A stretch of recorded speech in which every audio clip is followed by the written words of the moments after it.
யமன் Houthi இராணுவத்தின் அதிரடியான அடுத்த கட்ட அறிவிப்பு. யமன் ஹவுதி இராணுவத்தினர் செங்கடல் பிரதேசத்திலே அமெரிக்க கப்பல்களுக்கு எதிராகவும் தாக்குதல்களை மேற்கொள்ளப் போகின்றார்களா? மீண்டும் அமெரிக்காவோடு போரை ஆரம்பிக்கப் போகின்றார்களா? ஈரானை மீண்டும் தாக்கப் போவதாக மிரட்டும் டொனால்ட் ட்ரம்பும், ஈரானினுடைய உச்ச தலைவரை படுகொலை செய்யப் போவதாக மிரட்டும் இஸ்ரேலிய ஆக்கிரமிப்பும், பிரான்ஸ் மற்றும் சவுதி அரேபியாவினுடைய நிலைப்பாடுகள் தொடர்பாக ஊடகங்களில் வெளிப்படுத்தப்படும் உருட்டுக்களும், ஏமாற்றப்படும் சர்வதேச சமூகமும் முஸ்லிம் சமூகமும், ஈரானுக்கு எதிரான அடுத்த கட்ட போருக்கு தயார்படுத்தப்படும் சவுதி அரேபியாவின் அமெரிக்க இராணுவ தளங்களும் அசர்பைஜானினுடைய இராணுவ தளங்களும், ஹமாஸினுடைய செயற்பாட்டு தலைவர் கலீல் அல் ஹையா அவர்கள் வெளியிட்டிருக்கக்கூடிய அறிவிப்புகளும், உச்செச்சரிக்கையில் வைக்கப்பட்டிருக்கக்கூடிய பாதுகாப்பு போராளிகளும், ஈரானிலே களமிறக்கப்பட்டு சோதனை செய்யப்பட்ட ரஷ்யாவினுடைய S-400 வான் பாதுகாப்பு அமைப்புகளும் நவீன ராடர் கருவிகளும்,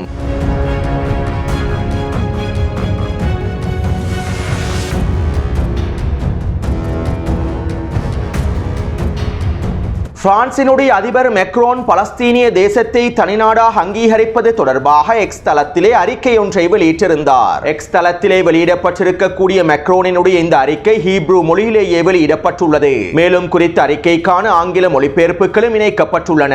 அத்தோடு குறித்த அறிக்கையில் பிரான்சினுடைய அதிபர் மெக்ரோன் இவ்வாறு தெரிவித்துள்ளார். மத்திய கிழக்கு பிராந்தியத்தில் நீடித்த மற்றும் நியாயமான அமைதியொன்றை ஏற்படுத்துவதற்கான பிரான்சினுடைய வரலாற்று அர்ப்பணிப்புகளுக்கு இணங்க பலஸ்தீனிய தேச அங்கீகரிப்பதற்கு நான் முடிவு செய்துள்ளேன். இதனை வருகின்ற செப்டம்பர் மாதம் ஐநாவின் பொதுச்சபையிலே நடைபெறப் போகின்ற விசேட அமர்வுகளில் நான் உத்தியோகபூர்வமாக அறிவிப்பேன். காசாவில் சண்டையை நிறுத்தி பலஸ்தீனிய பொதுமக்களுக்கு உதவிகளை வழங்குவதே தற்போது முன்னுரிமையானது. காசா விடயத்தில் ஒரு போர் நிறுத்த உடன்படிக்கையை நாங்கள் அவசரமாக அடைய வேண்டும். காசாவில் இருக்கக்கூடிய அனைத்து பணைய கைதிகளும் விடுதலை செய்யப்பட வேண்டும். காசாவில் இருக்கக்கூடிய மக்களுக்கு அனைத்து விதமான விரிவான மனிதாபிமான உதவிகளும் தொடர்ச்சியாக வழங்கப்பட வேண்டும். மேலும் காசாவிலே ஹமாஸ் நிராயுதபாணியாக்கப்பட வேண்டும். ஹமாஸ் நிராயுதபாணியாக்கப்பட வேண்டும். ஹமாஸ் நிராயுதபாணியாக்கப்பட வேண்டும்.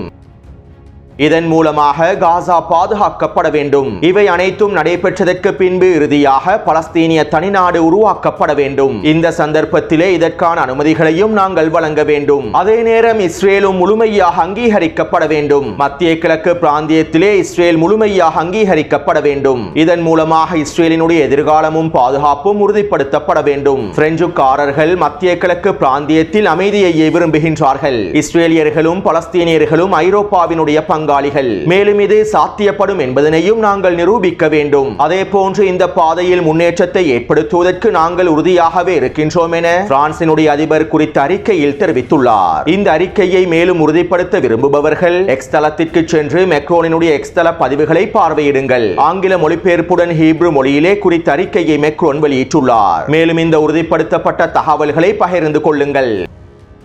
கடந்த 3 நாட்களுக்கு முன்பே பலஸ்தீனை தனிநாடாக அங்கீகரிக்க போகும் பிரான்சினுடைய அறிவித்தல்கள் தொடர்பாக சில முக்கியமான விடயங்களை பதிவிட்டிருந்தேன். சர்வதேசத்தினை ஏமாற்றுவதற்காகவும் சர்வதேச முஸ்லிம் சமூகத்தை ஏமாற்றுவதற்காகவும் சூழ்ச்சி திட்டங்களை உள்ளடக்கி இருக்கக்கூடிய அறிவிப்பாகவே பிரான்சினுடைய அறிவிப்பு இருக்கின்றது என்பதனையும் தெளிவாக புலப்படுத்தி இருந்தேன். பிரான்சும் சவுதி அரேபியாவும் ஒன்றிணைந்து மேற்கொள்ள போகும் பலஸ்தீனிய தேசத்திற்கான பாதை என்கின்ற மாநாடும் ஹமாஸை நிராயுதபாணி ஆக்குவதற்கும் பலஸ்தீனிய எதிர்ப்பு குழுக்களை நிராயுதபாணி ஆக்குவதற்கும் பலஸ்தீனிய போராளிகளை நிராயுதபாணி ஆக்குவதற்கும் திட்டமிட்டு மேற்கொள்ளப்படக்கூடிய செயற்பாடு என்பதனையும் தெளிவாக குறிப்பிட்டிருந்தேன். ஹமாஸை நிராயுதபாணியாக்காமல், காசாவிலே பலஸ்தீனிய போராளிகளை நிராயுதபாணியாக்காமல் பலஸ்தீனுக்கான தனிநாடை நாங்கள் அங்கீகரிக்க போவதில்லை என்பதே பிரான்சினுடைய நிலைப்பாடு என்பதனையும் தெளிவாக குறிப்பிட்டிருந்தேன். பலஸ்தீனிய மக்களின் போராட்டங்களை அங்கீகரித்து பிரான்சானது இந்த தனிநாட்டு அறிவிப்புகளை மேற்கொள்ளவில்லை. அமெரிக்காவும் இஸ்ரேலிய ஆக்கிரமிப்பும் விரும்பக்கூடிய வகையில் காசாவிலே ஹமாஸையும் பலஸ்தீனிய போராளிகளையும் முழுமையாக பலஸ்தீனுக்கான தனிநாட்டை வழங்க வேண்டும் என்கின்ற கோரிக்கையையே பிரான்சினுடைய அதிபர் மெக்ரோன் முன்வைத்துள்ளார் என்பதனையும் தெளிவாக குறிப்பிட்டிருந்தேன். கடந்த 3 நாட்களுக்கு முன்பு மாத்திரமல்ல, கடந்த மார்ச் மாதமும் இவை தொடர்பான தகவல்களை நான் காணொலிகளில் தெளிவாக குறிப்பிட்டிருந்தேன். மேலும் அதிகளவானோர் பிரான்சினுடைய சூழ்ச்சி திட்டங்கள் தொடர்பாகவும் சவுதி அரேபியாவுடைய சூழ்ச்சி திட்டங்கள் தொடர்பாகவும் நன்றாகவே அறிந்து வைத்துள்ளார்கள். எனவே தற்போது இதனை பிரான்சினுடைய அதிபர் மெக்ரோனே உத்தியோகபூர்வமாக ஒப்புக்கொண்டுள்ளார். காசாவிலே ஹமாஸை முழுமையாக நிராயுதபாணியாக்கி இலக்காக்கிவிட்டு காசாவுக்கான மறுவாழ்வு திட்டங்களை உருவாக்கி அதற்கு பிறகே பலஸ்தீனிய தேசம் அங்கீகரிக்கப்பட வேண்டும் என்பதனை பிரான்சினுடைய அதிபர் மேக்ரோனே தெரிவித்துள்ளார். இஸ்ரேலிய கைதிகள் முழுமையாக விடுதலை செய்யப்படுவது மாத்திரமல்லாமல் மத்திய கிழக்கு பிராந்தியத்தில் இருக்கக்கூடிய ஒட்டுமொத்த அரபு நாடுகளும் இஸ்ரேலுடனான இயல்பாக்கத்தை ஏற்படுத்தி இஸ்ரேலை ஒரு முழு நாடாக அங்கீகரித்து இஸ்ரேலுடனான உறவுகளை வலுப்படுத்தியதற்கு பிறகே பலஸ்தீனிய தேசம் தனி நாடாக அங்கீகரிக்கப்பட வேண்டும் என்பதனை மேக்ரோனே குறிப்பிட்டுள்ளார். வருகின்ற செப்டம்பர் மாதம் ஐநாவின் பொதுச் சபையிலும் மேக்ரோன் இதைத்தான் அறிவிக்கப் போகின்றார். காசாவிலே ஹமாஸ் முழுமையாக நிராயுதபாணியாக்கப்பட்டு பலஸ்தீனிய போராளிகள் நிராயுதபாணியாக்கப்பட்டு காசாவின் நிர்வாகத்திலிருந்து ஹமாஸ் முழுமையாக வெளியேற்றப்பட வேண்டும் என எவ்வாறு டொனால்ட் ட்ரம்பும் நெட்டன்யாகுவும் கூறுகின்றார்களோ அதே விடயத்தை தான் தற்போது மேக்ரோனும் வேறு வழியில் அறிவித்துள்ளார். ஆனால் சிலர் இவற்றை புரிந்து கொள்ளாமல் பிரான்சினுடைய நிலைப்பாட்டை தலையில் தூக்கி வைத்துக் கொண்டாடுகின்றார்கள். பிரான்சினுடைய இந்த நிலைப்பாட்டையும் சவுதி அரேபியாவுடைய இந்த நிலைப்பாட்டையும் நியாயப்படுத்துவதற்காகவே இவ்வாறான பிரச்சாரங்களையும் மேற்கொள்கின்றார்கள். அத்தோடு இலங்கை நேரப்படி இன்றிரவு இன்னும் சில மணித்தியாலங்களில் அமெரிக்காவில் இருக்கக்கூடிய ஐநாவின் பிரதான மண்டபத்தில் சவுதி அரேபியாவும் பிரான்சும் ஒன்றிணைந்து பலஸ்தீனுக்கான தனிநாடு என்கின்ற மாநாட்டையும் ஆரம்பிக்கப் போகின்றார்கள். உண்மையில் இந்த மாநாடானது பலஸ்தீனுக்கான தனிநாட்டை உருவாக்குவதற்கான மாநாடு அல்ல. காசாவில் இருக்கக்கூடிய ஹமாஸையும் பலஸ்தீனிய போராளிகளையும் நிராயுதபாணியாக்குவதற்கான வழியை தேடுவதற்கான மாநாடாகும். காசாவிலே ஹமாஸை நிராயுதபாணியாக்கி பலஸ்தீனிய போராளிகளை நிராயுதபாணியாக்கி காசாவினுடைய நிர்வாகத்தை துரோகி அப்பாஸின் பலஸ்தீனிய அதிகார சபைக்கு கீழால் கொண்டு வர வேண்டும் என்கின்ற வேலை திட்டங்களை சவுதி அரேபியாவும் ஏனைய அடிமை அரபுகளும் மேற்கொள்வதற்கு பயப்படுவதன் காரணத்தினாலேயே இதற்கான விமர்சனங்களை எதிர்நோக்க வேண்டி ஏற்படும் என்கின்ற காரணத்தினாலேயே பிரான்சை பயன்படுத்தி இந்த மாநாட்டை மேற்கொள்கின்றார்கள். காசாவிலே ஹமாஸை நிராயுதபாணியாக்கி பலஸ்தீனிய போராளிகளை நிராயுதபாணியாக்கி காசாவின் நிர்வாகத்திலிருந்து ஹமாஸை முழுமையாக அழித்து துரோகி அப்பாஸின் பலஸ்தீனிய அதிகார சபைக்கு கீழாலேயே காசாவின் நிர்வாகத்தை கொண்டு வர வேண்டும் என்பதே அடிமை அரபுகளின் மிக முக்கியமான நோக்கமாகும். அப்போதுதான் அவர்களுக்கு இஸ்ரேலிய ஆக்கிரமிப்போடு சுதந்திரமாக இயல்பாக்கத்தை ஏற்படுத்த முடியும். ஆபிரகாம் உடன்படிக்கையிலும் சுதந்திரமாக இணைந்து கொள்ள முடியும். எனவே இதற்கான வேலை திட்டங்களைத்தான் அமெரிக்காவும் இஸ்ரேலிய ஆக்கிரமிப்பும் அடிமை அரபுகளும் சில ஐரோப்பிய நாடுகளும் மேற்கொண்டு வருகின்றார்கள் என்கின்ற உண்மையை நாங்கள் தெளிவாக புரிந்து கொள்ள வேண்டும். அடிமை அரபுகளும் சில ஐரோப்பிய நாடுகளும் அமெரிக்காவோடும் இஸ்ரேலிய ஆக்கிரமிப்போடும் கூட்டணியில் தான் இருக்கின்றார்கள் என்கின்ற உண்மையையும் நாங்கள் தெளிவாக புரிந்து கொள்ள வேண்டும். அதே நேரம் இந்த அடிமை அரபுகளுடைய அமெரிக்காவினுடைய இஸ்ரேலிய ஆக்கிரமிப்பினுடைய பிரான்சினுடைய எந்த திட்டங்கள் ஒரு பொழுதும் வெற்றி அளிக்கப் போவதில்லை. காசாவின் களத்தில் இருக்கக்கூடிய பலஸ்தீனிய போராளிகளை ஒரு பொழுதும் நிராயுதபாணியாக்க முடியாது.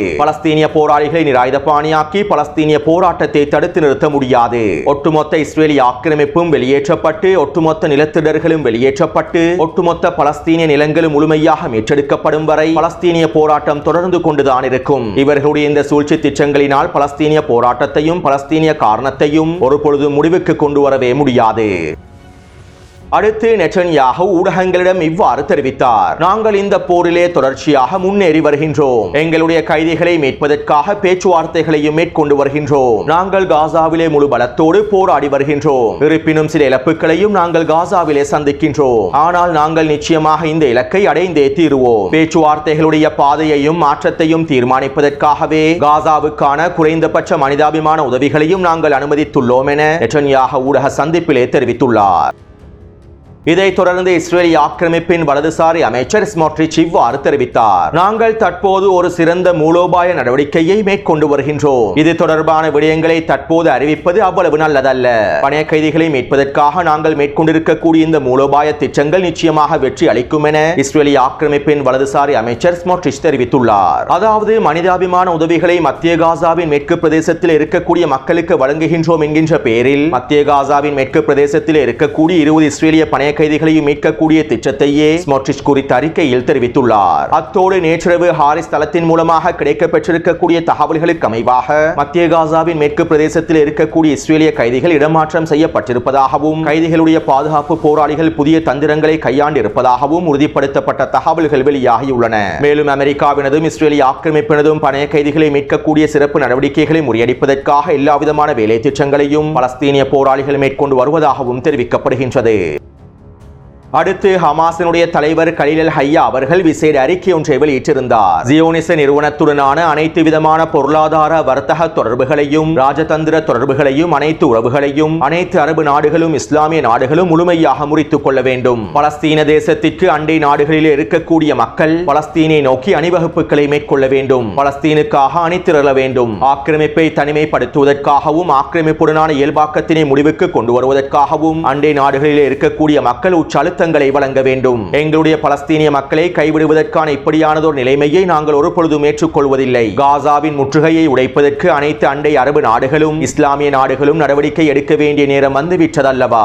மேலும் நாங்கள் ஒரு விடயத்தை தெளிவாக கூறிக்கொள்கின்றோம். காசாவின் யுத்த நிறுத்த பேச்சுவார்த்தைகளில் நாங்கள் உச்ச நெகிழ்வுத்தன்மையை காண்பித்துள்ளோம். எங்களுடைய மக்களின் சாதாரண உரிமைகளையே நிபந்தனைகளாக முன்வைத்துள்ளோம். அத்தோடு வான்வழி மூலமாக உணவுகளை வீசக்கூடிய கேளிக்கையான நிகழ்வுகளை நாங்கள் நிராகரிக்கின்றோம். பலஸ்தீனிய மக்களுக்கு எதிரான குற்றங்களை மறைப்பதற்காகவே இவ்வாறான வான்வழி மூலமான உணவுகள் வீசப்படுகின்றன. பலஸ்தீனிய மக்களின் பட்டினியை திட்டமிட்டு அதிகரிப்பதற்காகவே இவ்வாறு வான்வழி மூலமாக உணவுகள் வீசப்படுகின்றன. ஒரு சர்வதேச போலி பிரச்சாரமாகவே இந்த வான்வழி மூலமான உணவு வீசல் திட்டங்கள் மேற்கொள்ளப்படுகின்றன. 5 விமானங்கள் மூலமாக வீசப்படுகின்ற உணவுப் பொருட்கள் ஒரு சிறிய ட்ரக் வண்டியில் இருக்கக்கூடிய உணவை விட குறைந்தளவாகவே காணப்படுகின்றது. தற்போது ரஃபா கடவை பிரதேசம் திறக்கப்பட்டு அனைத்து விதமான உதவிகளும் அனுமதிக்கப்படுவதே மிக முக்கியமான தேவையாகும். எகிப்திலே இருக்கக்கூடிய எங்களுடைய சகோதரர்களே, உங்களுடைய எல்லை கருகாமையில் பலஸ்தீனிய மக்கள் பட்டினியினால் கொல்லப்படுகின்றார்கள். இவற்றை நீங்கள் பார்த்து கொண்டா இருக்கின்றீர்கள். ரஃபா கடவை பிரதேசம் முழுமையாக திறக்கப்பட வேண்டும். பலஸ்தீனிய மக்களுடைய பட்டினி முடிவுக்கு கொண்டு வரப்பட வேண்டும் என குறித்த அறிக்கையில் ஹமாஸினுடைய செயற்பாட்டு தலைவர் கலீல் அல் ஹய்யா அவர்கள் தெரிவித்துள்ளார்.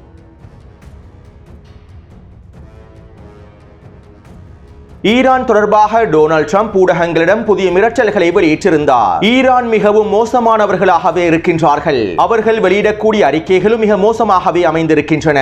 நாங்கள் அவர்களுடைய அணுசக்தி திறன்களை இலக்கு வைத்து தாக்குதல்களை மேற்கொண்டோம். அணு ஆயுதங்களை ஈரான் ஒரு பொழுதும் வைத்திருக்கவே முடியாது. இதற்கமைவாகவே எங்களுடைய தாக்குதல்களும் அமைந்திருந்தன. ஆனால் எங்களுடைய தாக்குதல்களுக்கு பிறகும் தற்போது ஈரான் யுரேனியம் செறிவூட்டலை பற்றி பேசுகின்றது. இது மிகவும் முட்டாள்தனமான விடயமாகும். நாங்கள் இதனை ஒரு பொழுதும் அனுமதிக்கப் போவதில்லை. யுரேனியம் செறிவூட்டலை மீண்டும் ஈரான் ஆரம்பித்தால் அவற்றை நாங்கள் மீண்டும் நசுக்குவோம் என டொனால்ட் ட்ரம்ப் அவருடைய புதிய மிரட்டல்களை வெளியிட்டிருந்தார். இதைத் தொடர்ந்து ஈரானினுடைய வெளியுறவுத்துறை அமைச்சகம் இவ்வாறு தெரிவித்தது. நாங்கள் யுரேனியம் செறிவூட்டலை ஒரு பொழுதும் நிறுத்தப் போவதில்லை. யுரேனியம் செறிவூட்டல் என்பது ஈரானிய மக்களுடைய உரிமையாகும். எத்தனை தடைகள் வந்தாலும் நாங்கள் யுரேனியம் செறிவூட்டலை தொடர்ச்சியாக மேற்கொள்வோம் என ஈரானினுடைய வெளியுறவுத்துறை அமைச்சகம் அறிக்கைகளை வெளியிட்டது. இதைத் தொடர்ந்து இஸ்ரேலிய ஆக்கிரமிப்பின் பாதுகாப்பு அமைச்சர் மிரட்டல்களை வெளியிட்டார். நீங்கள் இஸ்ரேலை தொடர்ந்து அச்சுறுத்தினால் எங்களுடைய நீண்ட ஆயுதங்கள் மீண்டும் தெஹ்ரானை வந்தடையும். இந்த தடவை நாங்கள் உங்களை நேரடியாக அடைவோம். எந்நேரத்திலும் தாக்குதல்களை மேற்கொள்வதற்கு நாங்கள் தயாராகவே இருக்கின்றோம் என இஸ்ரேலிய ஆக்கிரமிப்பின் பாதுகாப்பு அமைச்சர் தெரிவித்துள்ளார். அதாவது இஸ்ரேலுக்கு எதிரான அச்சுறுத்தல்களை வெளியிட்டால் ஈரானுடைய உச்ச தலைவர் அலி கமேனி அவர்களை படுகொலை செய்வோம் என்று இஸ்ரேலிய ஆக்கிரமிப்பின் பாதுகாப்பு அமைச்சர் மிரட்டல்களை வெளியிட்டுள்ளார். அடுத்து நேற்றைக்கு முன்தினம் இஸ்ஃபஹான் பிரதேசத்திலே ரஷ்யாவினுடைய மிக முக்கியமான வான் பாதுகாப்பு அமைப்பான S-400 வான் பாதுகாப்பு அமைப்பை சோதனை செய்து பார்த்ததாக ஈரானிய ஊடகங்கள் செய்திகளை வெளியிட்டுள்ளன. மேலும் குறித்த S-400 வான் பாதுகாப்பு அமைப்போடு பிக் பேர்ட் மற்றும் கிரேவ்ஸ்டோன் ராடர் கருவிகளையும் பரிசோதனை செய்து பார்த்திருப்பதாகவும் ஈரானிய ஊடகங்கள் உறுதிப்படுத்தியுள்ளன. கடந்த ஒரு வாரத்திற்கு முன்பு ரஷ்யாவினுடைய சரக்கு விமானங்கள் ஈரானுக்குள்ளே களமிறங்கியிருந்தன. இதன்போதே ரஷ்யாவின் S-400 வான் பாதுகாப்பு அமைப்புகளும் நவீன ராடர் கருவிகளும் ஈரானுக்குள்ளே களமிறக்கப்பட்டிருப்பதாக தெரிவிக்கப்படுகின்றது. அத்தோடு கடந்த ஒரு வாரமாக அசர்பைஜானினுடைய சரக்கு விமானங்கள் இஸ்ரேலிய ஆக்கிரமிப்பின் பென்குரியன் விமான நிலையத்தில் களமிறங்கி இருந்தன. கிட்டத்தட்ட 6க்கும் அதிகமான அசர்பைஜானினுடைய சரக்கு விமானங்கள் இஸ்ரேலிய ஆக்கிரமிப்பிலே களமிறங்கி அதிகளவான ஆயுதங்களை கொண்டு சென்றிருப்பதாகவும் தெரிவிக்கப்படுகின்றது. அசர்பைஜானுக்கு ஆயுதங்களை வழங்கக்கூடிய நாடுகளுடைய முதன்மை பட்டியலில் இஸ்ரேலிய ஆக்கிரமிப்பே இருக்கின்றது. அசர்பைஜானுக்கு தேவையான 70% ஆயுதங்களை இஸ்ரேலிய ஆக்கிரமிப்பே வழங்குகின்றது. இருப்பினும் தற்போது வளமைக்கு மாற்றமாக அதிகளவான ஆயுதங்களை இஸ்ரேலிய ஆக்கிரமிப்பு அசர்பைஜானுக்கு வழங்கி இருப்பதாகவே தெரிவிக்கப்படுகின்றது. அதாவது அசர்பைஜானினுடைய எல்லை பிரதேசத்திலே இஸ்ரேலிய ஆக்கிரமிப்பு ஆயுதங்களை குவித்து வருகின்றது. ஈரானுக்கு எதிரான அடுத்த கட்ட போரை ஆரம்பிக்கும் சந்தர்ப்பத்தில் அசர்பைஜானிலிருந்து ஈரானுக்கு எதிரான தாக்குதல்களை மேற்கொள்வதற்கே இந்த வேலை திட்டங்கள் அனைத்தும் மும்முரமாக மேற்கொள்ளப்பட்டு வருகின்றன. அசர்பைஜானின் கிழக்கு பிரதேசத்தில் இருக்கக்கூடிய இராணுவ தளத்திலும் அதிகளவான ஆயுதங்களை இஸ்ரேலிய ஆக்கிரமிப்பு குவித்து வருவதாகவும் பல உளவு தகவல்கள் வெளியாகியுள்ளன. அதாவது இஸ்ரேலிய ஆக்கிரமிப்பு ஈரானுக்கு எதிரான அடுத்த கட்ட போருக்கு அசர்பைஜானை முழுமையாக தயார்படுத்தி வருகின்றது. அதே போன்று அமெரிக்காவும் ஈரானுக்கு எதிரான அடுத்த கட்ட போருக்கு சவுதி அரேபியாவில் இருக்கக்கூடிய அமெரிக்க இராணுவ தளங்களையும் கத்தாரில் இருக்கக்கூடிய அமெரிக்க இராணுவ தளங்களையும் தயார்படுத்தி வருகின்றது. நேற்றைக்கு முன்தினம் அமெரிக்காவின் விசேட கண்காணிப்பு வான்படைகள் சவுதி அரேபியாவின் பிரின்ஸ் சுல்தான் விமான கட்டளை தளத்திலே களமிறக்கப்பட்டுள்ளன. மேலும் அதிகளவான உளவு விமானங்களும் ஆயுதங்களும் சவுதி அரேபியாவின் அமெரிக்க இராணுவ தளத்திலே களமிறக்கப்பட்டுள்ளன. அதே போன்று RC-135V என்கின்ற உளவு விமானங்களும் சவுதி அரேபியாவில் களமிறக்கப்பட்டிருப்பது உறுதி செய்யப்பட்டுள்ளது. அடுத்து நேற்றிரவும் சவுதி அரேபியாவினுடைய படைகள் யெமனினுடைய வடக்கு பிரதேச எல்லையில் உச்சக்கட்ட பீரங்கி தாக்குதல்களை மேற்கொண்டிருந்தார்கள். இதைத் தொடர்ந்து யெமன் ஹவுதி ராணுவத்தினரும் குறித்த எல்லை பிரதேசத்தில் உச்சக்கட்ட மோட்டார் குண்டு தாக்குதல்களையும் மேற்கொண்டுள்ளார்கள். அதேபோன்று யெமனினுடைய தெற்கு பிரதேச எல்லையிலே சவுதி அரேபியாவின் கூலிப்படைகளுக்கு எதிராக தொடர்ச்சியான தாக்குதல்கள் மேற்கொள்ளப்பட்டு வருகின்றன. நேற்றிரவு யெமன் ஹவுதி ராணுவத்தினர் குறித்த பிரதேசத்தில் மேற்கொண்டிருக்கக்கூடிய தாக்குதல்களினால் அதிகளவான சவுதி அரேபியாவின் கூலிப்படைகள் பின்வாங்கி இருப்பதாகவும் தெரிவிக்கப்படுகின்றது. இருப்பினும் சவுதி அரேபியாவின் கூலிப்படைகளும் ஐக்கிய அரபு அமீரகத்தினுடைய கூலிப்படைகளும் ஒன்றிணைந்து இனி வரக்கூடிய நாட்களில் யெமன் ஹவுதிகளுக்கு எதிராக ஆச்சரிய தாக்குதல் ஒன்றை மேற்கொள்வதற்கு தயாராகி வருவதாகவும் தெரிவிக்கப்படுகின்றது. இதற்காக இஸ்ரேலிய ஆக்கிரமிப்பின் உதவியை நாடி இருப்பதாகவும் பல தகவல்கள் கசிவடைந்துள்ளன. மேலும் இவை தொடர்பான மேலதிக தகவல்கள் கிடைக்கப்பெற்றதும் நாளைய காணொலியில் பதிவிடுகின்றேன். அடுத்து யெமன் ஹவுதி ராணுவத்தினர் விசேட அறிவித்தல் ஒன்றை வெளியிட்டிருந்தார்கள். நாங்கள் செங்கடல் பிரதேசத்திலே 4வது கட்ட விரிவாக்க தாக்குதல்களை அதிகரிக்கப் போகின்றோம். நாங்கள் செங்கடல் பிரதேசத்திலே 4ஆம் கட்ட விரிவாக்க தாக்குதல்களை ஆரம்பித்து விட்டோம். இந்த 4ஆம் கட்ட விரிவாக்க தாக்குதலானது வீரியமாகவே அமையப் போகின்றது. இஸ்ரேலிய ஆக்கிரமிப்பு நிறுவனங்களோடு தொடர்பு பற்றிருக்கக்கூடிய அனைத்து கப்பல்களையும் நாங்கள் குறிவைக்கப் போகின்றோம். அது எந்த நாட்டினுடைய கப்பலாக இருந்தாலும் எந்த நிறுவனத்தினுடைய கப்பலாக இருந்தாலும் எங்களுக்கு கவலை இல்லை. இஸ்ரேலிய ஆக்கிரமிப்பு துறைமுகத்தோடும் நிறுவனங்களோடும் தொடர்புகள் இருப்பது உறுதி செய்ய நாங்கள் எந்த நாடு என்று பார்க்காமல் எந்த நிறுவனம் என்று பார்க்காமல் எங்களுடைய தாக்குதல்களை மேற்கொள்வோம். மேலும் எந்த பிரதேசமாக இருந்தாலும் நாங்கள் எங்களுடைய தாக்குதல்களை மேற்கொள்வோம். காசாவுடைய முற்றுகை முடிவுக்கு கொண்டு வரப்படும் வரை நாங்கள் இந்த விரிவாக்கத்தை கைவிடப் போவதில்லை என தெரிவித்துள்ளார்கள். அதாவது யெமன் ஹவுதி ராணுவத்தினர் அமெரிக்காவின் சரக்கு கப்பல்களுக்கு எதிராகவும் தாக்குதல்களை மேற்கொள்ளப் போகின்றார்கள். இஸ்ரேலிய ஆக்கிரமிப்பு நிறுவனங்களோடு தொடர்பு பற்றிருக்கக்கூடிய அமெரிக்க நிறுவனங்களின் சரக்கு கப்பல்களை இலக்கு வைத்தும் ஐரோப்பிய நாடுகளுடைய சரக்கு கப்பல்களை இலக்கு வைத்தும் தாக்குதல்களை மேற்கொள்ளப் போகின்றார்கள். இந்த அடுத்த கட்ட விரிவாக்கம் செங்கடல் பிரதேசத்திலே மிகப்பெரிய அழுத்தத்தையும் ஏற்படுத்த போகின்றது. இதனால் மீண்டும் அமெரிக்காவும் ஐரோப்பிய நாடுகளும் அவர்களுடைய ஒட்டுமொத்த கடற்படையையும் செங்கடல் பிரதேசத்திலே களமிறக்குவதற்கான வாய்ப்புகளும் இருக்கின்றன. மேலும் இவற்றை எதிர்த்து போராடுவதற்கு யெமன் ஹவுதிகள் தயாராகவும் இருக்கின்றார்கள். எனவே இந்த காணொளி தொடர்பான கருத்துக்களை பதிவிடுங்கள். தொடர்ந்தும் என்னுடன் இணைந்திருங்கள். நன்றி, வணக்கம்.